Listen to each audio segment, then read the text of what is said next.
오늘 이 시간 하나님께서 우리에게 주시는 말씀은 마태복음 4장 1절에서부터 11절까지의 말씀입니다. 제가 봉독할 때에 살아계신 하나님 아버지의 음성을 다 들으실 수 있기를 소원합니다. 그 즈음에 예수께서 성령에 이끌려 광야로 가셔서 악마에게 시험을 받으셨다. 예수께서 밤낮 40일을 금식하시니 시장하셨다. 그런데 시험하는 자가 와서 예수께 말하였다. 내가 하나님의 아들이거든 이 돌들에게 빵이 되라고 말해보아라. 예수께서 대답하셨다. 성경에 기록하기를 사람이 빵으로만 살 것이 아니라 하나님의 입에서 나오는 모든 말씀으로 살 것이다 하였다. 그때 악마는 예수를 그 거룩한 도성으로 데리고 가서 성전 꼭대기에 세우고 말하였다. 내가 하나님의 아들이거든 여기에서 뛰어내려 보아라. 성경에 기록하기를 하나님이 너를 위하여 자기 천사들에게 명하실 것이다. 그리고 그들이 손으로 너를 떠받쳐서 너의 발이 돌에 부딪히지 않게 할 것이다 하였다. 예수께서 악마에게 말씀하셨다. 또 성경에 기록하기를 주 너의 하나님을 시험하지 말아라 하였다. 또다시 악마는 예수를 매우 높은 산으로 데리고 가서 세상의 모든 나라와 그 영광을 보여주고 말하였다. 내가 나에게 엎드려서 절을 하면 이 모든 것을 내게 주겠다. 그때 예수께서 그에게 말씀하셨다. 사탄아 물러가라. 성경에 기록하기를 주 너의 하나님께 경배하고 그분만을 섬겨라 하였다. 이때 악마는 떠나가고 천사들이 와서 예수께 시종을 들었다. 아멘. 주님께서 주시는 말씀입니다. 그럴듯한 우회로라는 제목하에 오늘 주신 말씀을 함께 상고하고 그 뜻을 살펴보고자 합니다.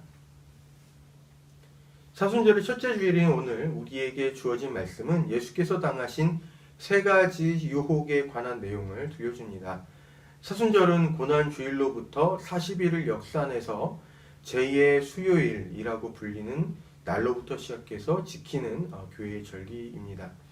사순절이 끝나는 주간에 예수님의 고난과 죽음이 있기 때문에 이 사순절의 기간은 예수께서 당하신 그러한 고난과 죽음을 생각하면서 지내는 것으로 교회에게 권면하고 있습니다. 그렇기 때문에 이 기간을 지낼 때에는 예수께서 어째서 그러한 고난과 죽음의 사건을 당하셔야 했는지, 그리고 그렇게 하면서까지 지키고 이루고자 하셨던 것이 무엇이었는지, 그것이 오늘의 나에게 어떤 의미를 갖는지, 그리고 나는 무엇을 해야 하는지 등을 생각하면서 지내본다면 좋을 것 같습니다.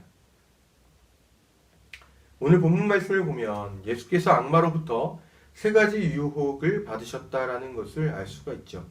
히브리서 4장 15절에는 이러한 구절이 기록되어 있습니다.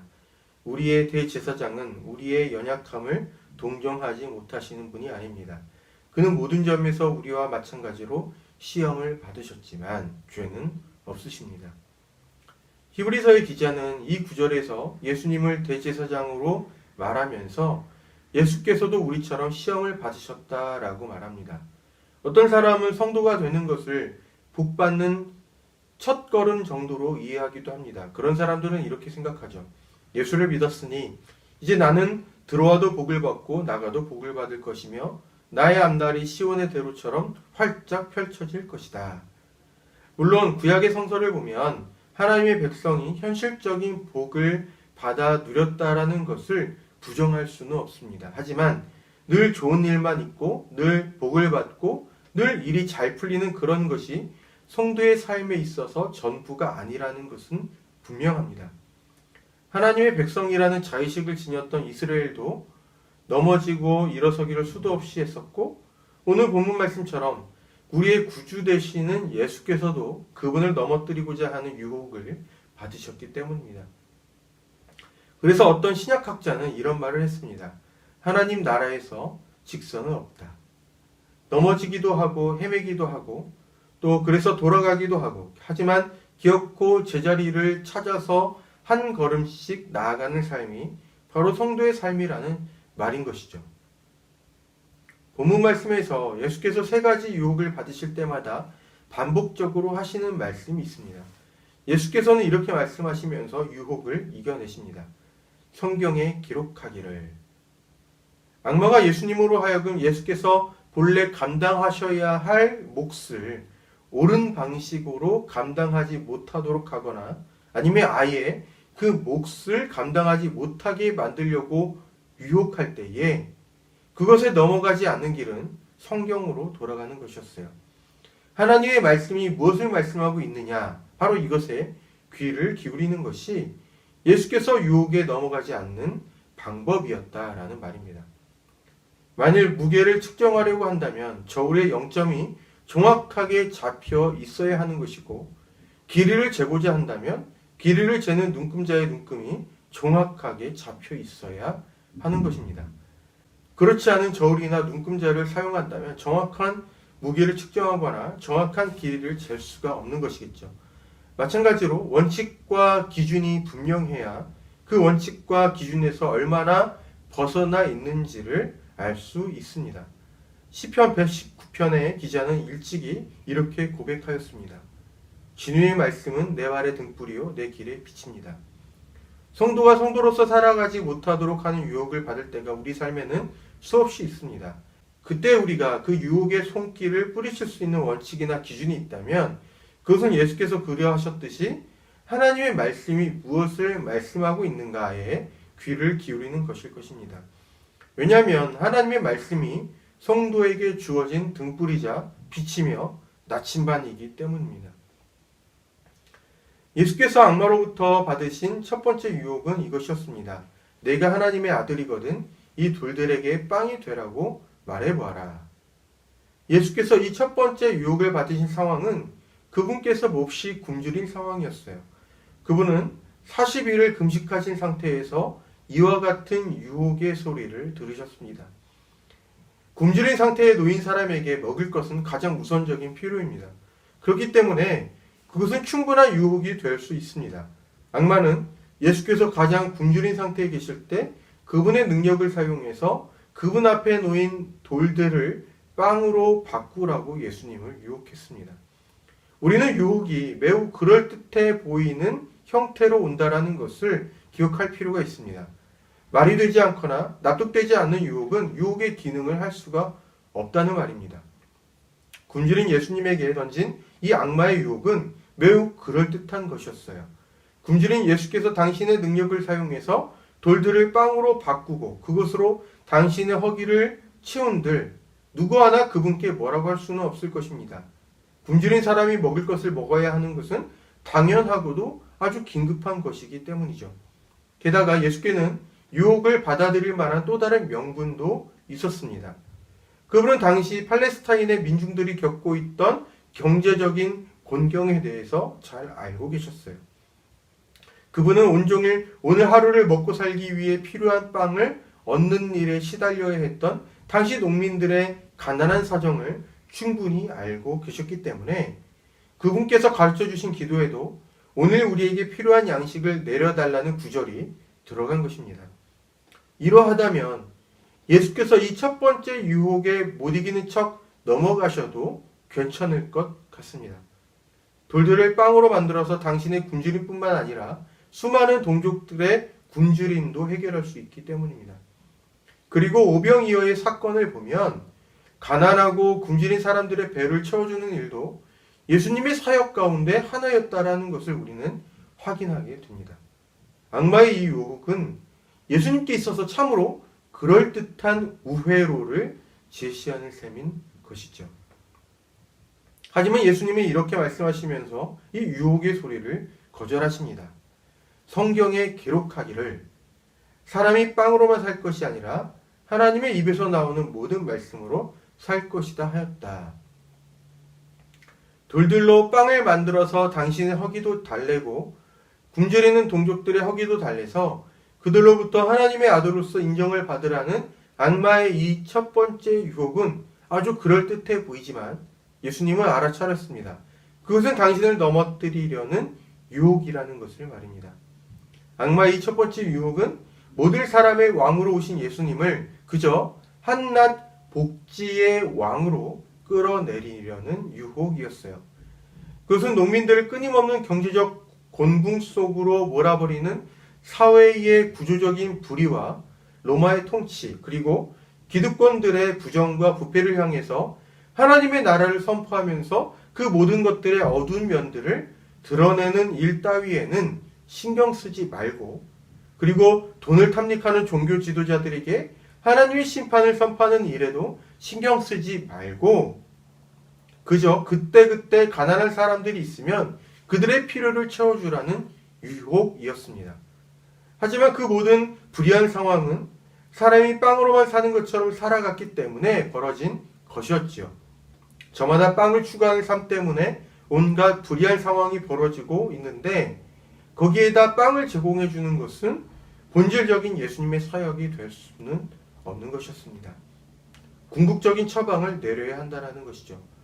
그것은 사람이 무엇을 따라서 살아야 하는 존재인지를 다시금 일깨워 주는 것입니다. 하나님의 입에서 나오는 모든 말씀으로 사는 것, 이것을 선포하는 것이 예수님의 진정한 사역인 것이죠. 예수께서는 그 말씀으로 그럴듯한 우회로를 제시하는 악마의 이 첫 번째 유혹을 이겨내셨습니다. 예수께서 받으신 두 번째 유혹은 이것이었습니다. 악마는 예수님에게 이렇게 속삭입니다. 네가 하나님의 아들이거든 여기서 뛰어내려 보아라. 성경에 기록하기를 하나님이 너를 위하여 자기 천사들에게 명하실 것이다. 그리고 그들이 손으로 너를 떠받쳐서 너의 발이 돌에 부딪히지 않게 할 것이다 하였다. 성전에서 뛰어내렸음에도 불구하고 털끝 하나 다치지 않는 모습을 수많은 사람들에게 보여줌으로써 예수께서 하나님의 아들이라는 것을 사람들에게 증명해 보이라는 유혹입니다. 당시 성전은 모든 사람들이 우러러보는 곳이었기 때문에 그 꼭대기에서 뛰어내린다라는 것은 수많은 사람들이 그 장면을 볼 수 있다라는 것을 전제합니다. 그러므로 만일 어떤 사람이 그 꼭대기에서 뛰어내렸음에도 불구하고 몸 어디 하나도 다치지 않았다고 한다면 그것은 크나큰 볼거리일 뿐만 아니라 엄청난 화제거리가 될 것입니다. 아마도 사람들은 그 사람을 두고 이렇게 말할 것입니다. 마침내 내가 메시아 하나님의 아들을 보았다라고 말이죠. 만일 예수께서 악마의 유혹에 빠져서 그의 말대로 하셨다면 아마도 그 기적의 사건 때문에 예수님은 사람들로부터 하나님의 아들로서 기꺼이 여김을 받게 되실지도 모릅니다. 그렇게 된다면 어쩌면 예수께서 마땅히 하셔야 하는 일은 더욱 수월하게 풀리게 될 수도 있겠죠. 사람들은 기적을 행하신 예수님을 하나님의 아들로서 인정하고 또 믿고 따르게 될 것이고 그렇게 되면 예수님은 사람들에게 하나님의 말씀을 가르치면서 그들로 하여금 회개하고 하나님의 나라에 합당한 삶을 살아가도록 인도하는 일을 더욱 쉽게 하실 수 있을 것입니다. 하지만 이 모든 것은 단 하나의 기초 위에 서 있는 것이죠. 성전 꼭대기 위에서 뛰어내렸음에도 불구하고 털끝 하나 다치지 않는 바로 그 기적 말입니다. 그 기적 덕분에 사람들이 예수님을 하나님의 아들로서 인정하게 된 것이니 만약 그 기초, 다시 말해서 기적이 없거나 사라진다면 사람들은 언제고 예수님을 하나님의 아들의 자리에서 끌어내릴 수 있는 것입니다. 기적은 분명 믿지 않는 사람으로 하여금 믿게 만드는 입구가 될 수 있지만 그와 반대로 믿음을 잃어버리게 만드는 출구가 될 수도 있다라는 것입니다. 무엇보다도 악마의 이 두 번째 유혹이 가진 문제점은 자신을 증명하는 데에 하나님을 이용하라는 것에 있습니다. 우리는 예수께서 사역을 하시는 중에 하나님의 능력이 사용되었을 때에 예수께서 어떠한 태도를 보이셨는지를 복음서의 말씀을 통해서 확인할 수 있습니다. 일례로 누가복음 8장 49절에서 56절까지의 말씀을 보면 회당장의 딸이 죽었을 때에 예수께서는 그 아이를 다시 살려내십니다. 다른 어떤 기적보다도 죽은 사람을 다시 살려내는 것은 하나님의 능력이 아니고서는 불가능하다라는 것을 당시 사람들은 잘 알고 있었어요. 그렇기 때문에 죽은 아이를 다시 살리신 예수님의 이 사건은 예수께서 하나님의 아들이심을 입증하는 사건이기도 합니다. 하지만 예수께서는 그 기적을 행하신 직후에 그 아이의 부모에게 이렇게 말씀하십니다. 예수께서 경고하사 이 일을 아무에게도 말하지 말라. 이것을 볼 때 예수께서 그분을 통해 하나님의 능력을 보이실 때에 그렇게 함으로써 당신이 하나님의 아들이심을 증명해 보이려고 그렇게 행하신 것이 아니라는 것을 우리는 확인할 수가 있죠. 그래서 예수님은 악마의 이 두 번째 유혹의 소리를 거절하시면서 이렇게 말씀하셨던 것입니다. 또 성경에 기록하기를 주 너의 하나님을 시험하지 말아라 하였다. 자신을 증명하기 위해서, 자신을 드러내기 위해서 하나님을 이용하라는 그 유혹의 소리를 거절하신 것입니다. 예수님의 이 두 번째 유혹은 오늘 우리도 수없이 겪는 유혹입니다. 우리는 아닌 것 같아도 기적이 하나님의 생존을 증명한다고 은연중에 믿고 있기도 하고 기적의 삶이 나타나는 것으로 나의 신앙이 살아있다고 여기기도 합니다. 이를테면 어떤 사람의 삶에 나타난 기적을 보면서 그의 삶에 하나님께서 함께 하신다고 고백하지만 반대로 그러한 기적이 일어나지 않는 나의 삶에는 하나님께서 함께 하신다고 생각하지는 않지요. 요한복음 20장 29절을 보면 예수께서 다시 부활하셨다고 하는 동료 제자들의 말을 끝까지 믿지 않았던 도마에게 마침내 모습을 드러내신 예수께서 하신 말씀이 기록되어 있습니다. 너는 나를 보았기 때문에 믿느냐? 나를 보지 않고도 믿는 사람은 복이 있다.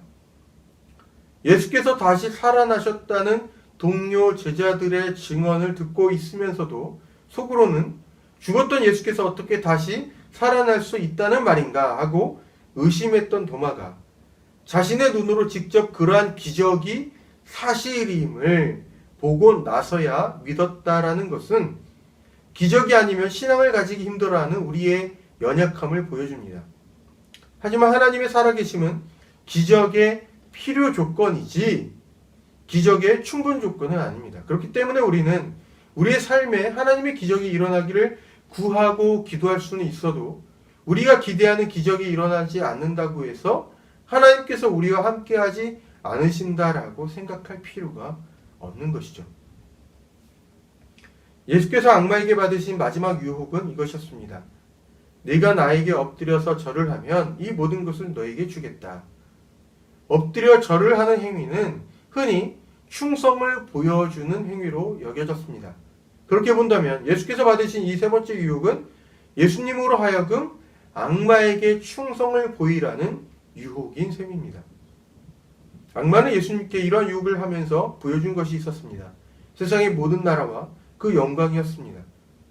악마의 이 행위는 지금 예수께 펼쳐서 보여주고 있는 그 모든 나라와 그 영광이 마치 악마 자신의 손아귀에 있는 것인 양 행세하는 것이었어요. 그렇게 행동하면서 예수님을 향해서 이렇게 유혹을 했던 것입니다. 나에게 엎드려서 절을 하면 이 모든 것을 너에게 주겠다 라고 말이죠.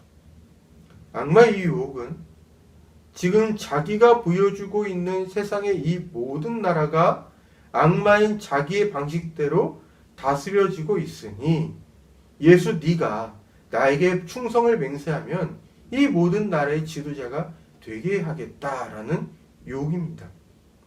악마가 생각하는 것처럼 실제로 예수께서 목도하신 세상은 권력을 가진 자가 힘없는 사람들을 무력과 불의한 체제로 다스리고 힘없는 사람들은 그들 아래에서 억압을 받는 세상이었어요. 하나님을 섬기다던 종교인들은 입으로는 그렇게 말해도 속으로는 탐욕의 신을 섬기는 듯 보였고 공령 정대하게 판결하겠다고 맹세한 판사들은 돈과 권력을 가진 사람들의 편의를 따라 판결하던 세상이었습니다. 자기들의 이기적인 욕망을 따라서 그것을 채우기 위해서라면 다른 사람의 고통 따위에는 신경 쓰지 않는 파괴적인 세상의 현모는 악마가 다스리는 세상과 다를 바가 없는 것이었습니다. 그렇기 때문에 예수께서 그런 악마에게 충성을 맹세한다라는 것은 그러한 악마의 통치 방식, 세상이 그러한 식으로 돌아가는 방식을 인정하고 지지할 뿐만 아니라 그렇게 계속적으로 되어야 한다라는 것을 의미하는 것이었습니다.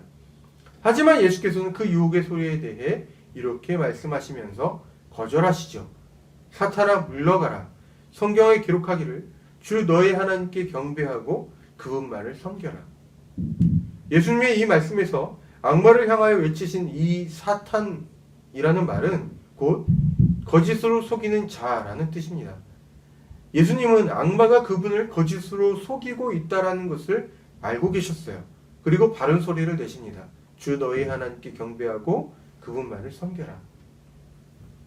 예수님의 이 말씀은 세상이 어떻게 흘러가야 하는지를 명확하게 보여주는 말씀이기도 합니다. 그것은 세상이 악마의 지배 방식이 아니라 하나님의 방식대로 흘러가야 한다는 것입니다. 그것이 곧 주 너희 하나님께 경배하고 그분만을 섬겨라 라는 이 말씀의 의미이죠.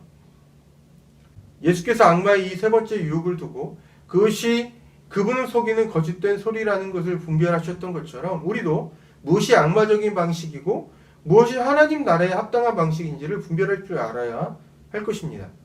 판단의 기준은 성서가 하나님 나라에 관하여 무엇을 말씀하고 있는가라는 것입니다. 요한복음 10장 38절은 다음과 같이 말씀합니다. 그러나 내가 그 일을 하고 있으면 나를 믿지는 아니할지라도 그 일을 믿어라.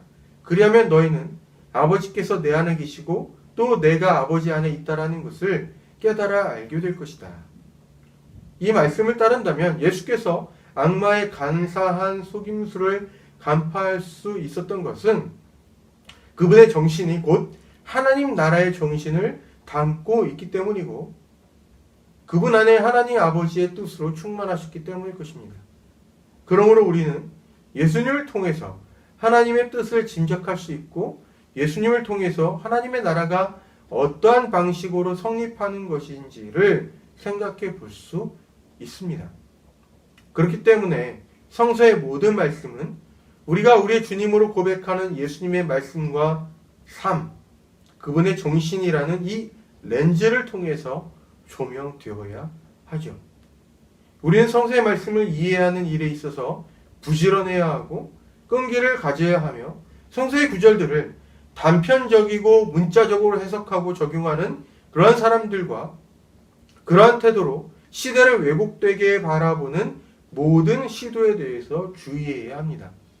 무엇보다도 우리는 이 사회가 어떻게 작동하는지에 관해서 관심을 가져야 하며 그것을 하나님 나라의 관점에서 평가할 수 있어야 합니다.